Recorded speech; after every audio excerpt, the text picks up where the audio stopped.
before them. But it's time as we head into the land of Dawn to prove the theory whether blue side is going to maintain its 100% win rate here in the grand finals with Falcons, AP BREN up on blue, SRG up on red. Let's take a look at this composition, right? The alpha. I think it's going to be very, very good, especially in the early game. It's really all going to come down to how they can shut down the Fanny. I think it's a similar vision for SRG that Falcons AP BREN had in the previous game, which was go and invade purple buff number 2. Try to just take the purple buff away from the Fanny. And that's what Athamas does, find a lot of pressure here. But honestly, when it comes towards, the later stage of the game, I don't know how the Samus will play out against, the Harris, the Alphas, where they're going to be able to actually kind of burst him down. And the Vengeance won't really have the same effect as it did for Falcons AP BREN like it did back in game number 2 for SRG. No, I can agree with the sentiment here, but I think, especially when you do have the Thamus, it kind of opts to tell you, like, I want to have some form of control and dueling power. Oh, God. This is it. The Spear of Alpha straight into under the turret skies. Finds first blood again.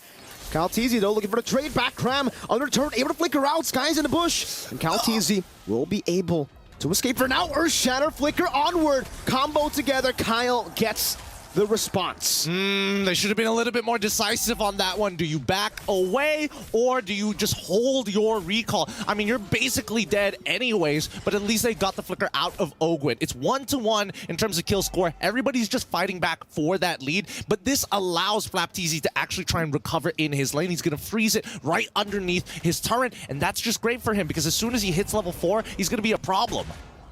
And now for Falcons AP BREN, that level 4 power spike is going to be massive as well, by the way. Huge. Few, Demonic Force is all he needs, technically for Ogwin as well with the Primal Wrath, and it will create a position or a situation where it's going to be very hard for Stormy. Does he steal the Primal Wrath? Does he steal the Demonic Force? Well, that's your answer. He goes for the Primal Wrath over the Demonic Force. So let's see how that plays out. Yeah, I think for now, especially in the earlier stages of the game, there's taking the Demonic Force, especially, the only person you can really punish is Calteezy, right? But even then, these cables are really good. They can cover a lot of distance at a time, and even pulling yourself away from the Demonic Force in a lot of these cases, right? So I think that taking the Primal Wrath is going to be the most optimal. It's good, it's versatile, it keeps you alive in a lot of situations as well. But in the meantime, I'm curious about the status of Innocent dealing with Super Marco. Let's have a quick look at how the state of the lane is going, because I'm guessing that both of these gold laners, they are going to play a little more passively. Oh! Flicker Implosion, good one by Yum, straight into the shove. Cram holding on to the last Insanity. Primal Wrath used up, and now it's the last Insanity to blow him up in the back line. Calteezy finding the trade,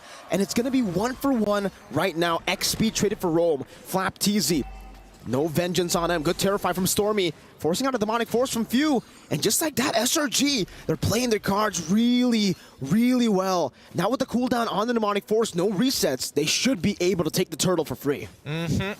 We do see the hand cams from these players. They're trying to increase their APM here, right? They're going in and out of their shop just to make sure that their fingers are warm for when the situation calls for it. But let's see, this turtle is going to be important for both sides here, and ideally, SRG wants to stall it out. Again with the Earth Shadow, Calteezy into the back line with Flapteezy. Sky is going to be bursted down by Kyle. Picks up the killing spree straight into the turtle. That's free, but it's for Falcons AP BREN. Cram trying to kite away. Faraga armor down. Calteezy's looking for the assassination, but Cram was able to flicker out and space himself out properly. And what am I telling you, all right? That's why you have Thamas on your side. You're able to kind of buy just a little bit of time, but most importantly, your damage is so applicable. If you win any single one of your trades in these side lanes, then you start calling the attack dog, Calteezy, to start finishing up these kills for you, similar to how SRG did it, except with Yums. Slowly but surely for Falcons AP BREN, that's always been the way they take their games, at least the winning games, right? It's all about building the gold lead very steadily, utilizing the macro advantage, and then suddenly going for a big team fight with that power spike hitting. Well, regardless, at this point, I think that even between Calteezy and as well as Sakai, if you look at the gold, the gold in favor of Calteezy, a slight EXP lead for Sakai, and that's going to change very quickly since there's plenty of camps up still left for Kyle. By the way, I didn't really notice this at the start of the game, but it fused on Brave Smite on the Phoveus. So I would say it's an interesting emblem to take, right? Because usually would maybe want to go for Impure Rage, try to get more mana, stuff like that, all about sustain. Calteezy wants to go for the assassination, though, finds it in the bottom lane. Xborg Usually you can sustain, usually you can get out, but FALCONS just munching on that Faraga armor. I mean, when you get ganked 3 times like that, you know, how many times has he been canceled a recall? How many times has he had to sacrifice himself and trade down against FALCONS AP BREN? And to answer your question, why Few decided to go for Brave Swine is because he bought first item Gleaming Gem, right? Every single time he gets a level, he's going to be able to get some mana as well as HP. Speaking of which, Ogwen. Good shove down. Ogwen forced to use the Primal Wrath. Oh, baits out the implosion too. Oh no. Is this a dive angle? They know that Harith doesn't have the Zaman Force. For now, not yet. I think, all right, at this point of time, right, if we are really thinking hard about this, I think that FALCONS AP BREN are in a much better position than SRG. They know that a majority of the ults are down, so whoever's low, quickly reset, come back. We need to do this fight. We need to potentially have a fight, but at the very least, blitz down this turtle. You can see Flap's damage there, zoning Yums away. And you can see for Selangor Red Giants, they know that there is no way they can contest for this turtle, not with their HP bars. And they'll decide to back away. Just deja vu to game 1, game 2, where they had to come back in the game. Innocent going to be engaged on, forcing the Zaman Force out. But Innocent is able to space out in a way where if you can't really go for the chase, it'll be too greedy to do so. Cram in the mid lane, just poking Ogwen down. Well, they're going to take their time with the skin. FCAP, they've been like slowing things down a lot. Ooh, Thunderbelt first item coming in from FALCONS, just to make sure that it's like, oh no, I'm not trying to War Axe, I'm trying to get real tanky so that at least even in the late game, I have some form of relevance there. Now he's opting to build a War Axe, but he's going to take some time with this, right? At the end of the day, the most important ones are the insurance policies, and that's going to be in their gold laners. I'm seeing Super Marco and as well as Innocent both contesting pretty heavily, but it's going to be Super Marco who has the lead for now. Skies there, Spear of Alpha, able to catch him, but Kyle still has the energy, has the purple buff to escape. We got a game fact, but hold up, FALCONS going in, forcing Yums to shove back. Well, game fact here. We were always talking about blue side being the heavily favored side. Wait, no, they're fine. Okay, blue side being the heavily favored side, but honestly, in this grand finals, 100%, but overall, 60.44% win rate overall in 91 games, and that's a lot of data that we're working with. It just goes to show, man, if FALCONS AP BREN win, it's to be expected. It's the pattern of even the MPL regions. Blue side has just been such a dominant force, and I guess with the patch, even more so.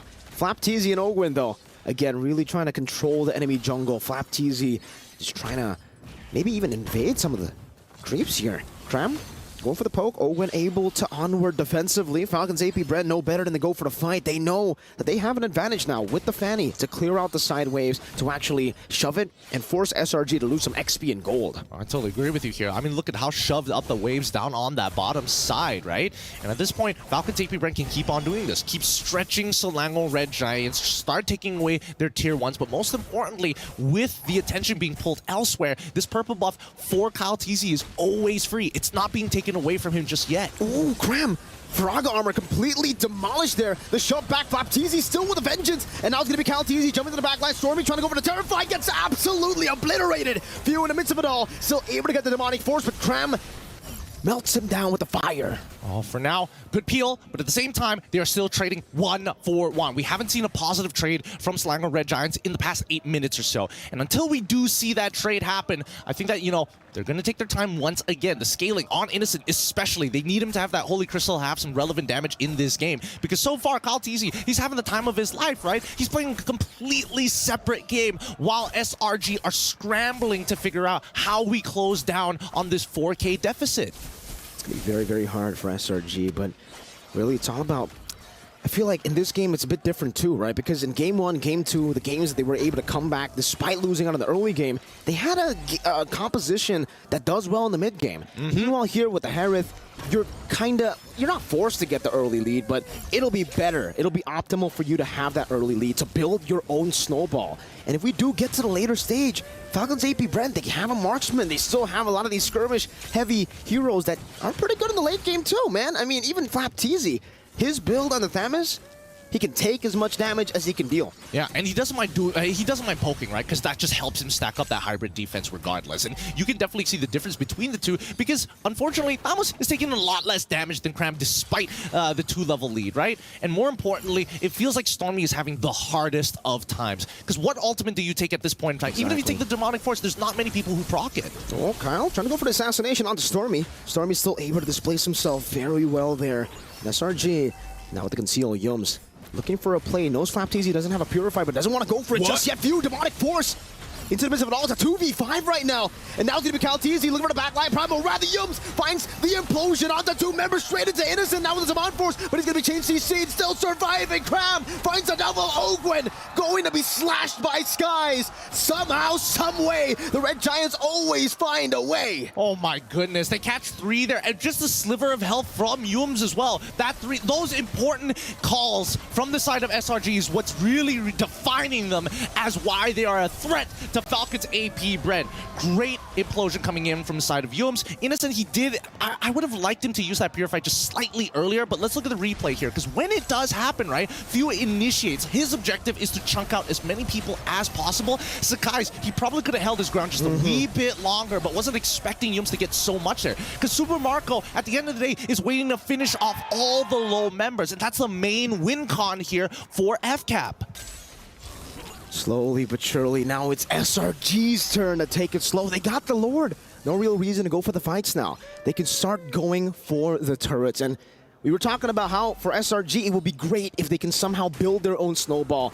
And it happened right as their window opened. That was their power spike. Innocent getting into the mid-game, 10-minute mark. And now with the Lord in the mid lane, they're starting to get some structures down as well. Yums to the flank.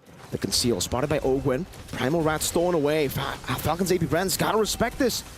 Marco dealing some damage onto the Faraga armor. Now the Holy Defense going to be procced in the mid lane. No, they keep it alive. So far for SRG, they've only managed to take mid and top, and they're actually going to lose a tier 2 down below. CalTZ this entire time just headed down to the bottom side. He knew that he's basically going to be useless if he has to take a traditional front-to-back against SRG. So he opts to take the on the opposite side of the map. At least his team doesn't have to worry about that side. Super Marco with the GDS already just knows he's going to get attacked, he's going to Purify, he's going to transform, and just walk away and maybe look for a re-engage down the line. But most importantly here, I think that SRG, especially for Sick Guys, for him to start the fight is a bold claim. I think that Falcons AP BREN, they want SRG to find these big engages more often than not so they can initiate, right? It's really that implosion that they're worried about. They don't want to repeat the same mistake twice. Great cross-map plays here by Falcons AP BREN, able to find another tier 2 turret. And these are small wins. It won't win you the game instantly, but slowly but surely, just with the tempo shifting, and with Falcons AP BREN having so much more prio on the map later on, especially considering, you know, they can shove a bit deeper, they can start invading, they can start looking for these angles that the composition will definitely find a lot of value with, right? If they are able to attack from different angles, force SRG into a non-front to back, it'll be great for them. Spear of Alpha onto Ogwen, straight with the fire to Ogwen, force a flicker with the Primal Rat, now Cram! Last Insanity, straight to the skies, and now it's gonna be Cram still kiting away. Few with the Demonic Force, now with the Vengeance as well, but he gets bursted down. Now Kyle looking for some more damage. Few jumping around, but gets caught by the spear. Skies on a killing spree. Marco keeps on going, finds a double. The turret ties around Innocent in the midst of it all, looking for the play. Crown has the Faraga armor back up. Super Marco forced to run away. And that's the GDS diff. That is the GDS diff. Clean them up, Kyle. Fight. Oh, he doesn't spot him. Crab. Oh, no, he walks out. He's trying to do it all over again. He ends up giving a Crab. Lost his cool at the very end, dude. He had no idea. But yes, the GDS difference there. Gets the Faraga armor, uses the last Insanity, kites away from it. And even Innocent, honestly, the placement of the Zaman Force actually mattered there. The 10% slow could have been what they needed to win out that fight entirely. Let's start with the position of Yums. Just look at where he's positioning, right? He knows, he spots out Kyle and completely shuts off that zone, and Kyle quickly turns around. Now, if Kyle got his damage down in, then Super Marco has the green light. Innocent, though, dealing a whole lot of damage. Ogwen, even with the Primal Rep, gets completely obliterated. CalTZ into the back. Yums doing the same thing again. Stormy able to flicker out with the Primal Rat's ties. Finds the Red treachery again, and Few is all but alone amongst the Red Giants. But even then, SRG, they say, no, we will not fight, we got the Lord. This is becoming brutal combat. Honestly, they're putting everything on the line to make these plays work out. Let's look at the replay one more time to catch up on what exactly happened. Once again, Yum starts walking forward. Despite being a man down, right? We do see that Innocent able to outplay the situation thanks to the help. He plays literally almost on top of Yums as he flickers forward to try and catch as many people possible. Now it's about them utilizing the enhanced Lord. Calteezy was able to secure the orange buff. Now in the mid lane, Flapteezy to get a bit of damage. The Bloodwings already done from Innocent. Look at the burst damage onto Flap, forced to use the ultimate as the Lord charges in. Innocent still holding on to Zaman Force, knows that there are going to be more waves. Few brought back to the team, now forced to use the Demonic Force. Absolutely gunned down from the skies with the Demonic Force. It didn't even matter. That was disgusting. That was disgusting. He literally got behind him and pushed him back into the team. This could be an end angle here.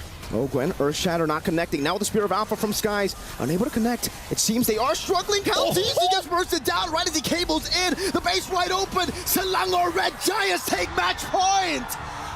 They're the first to touch it.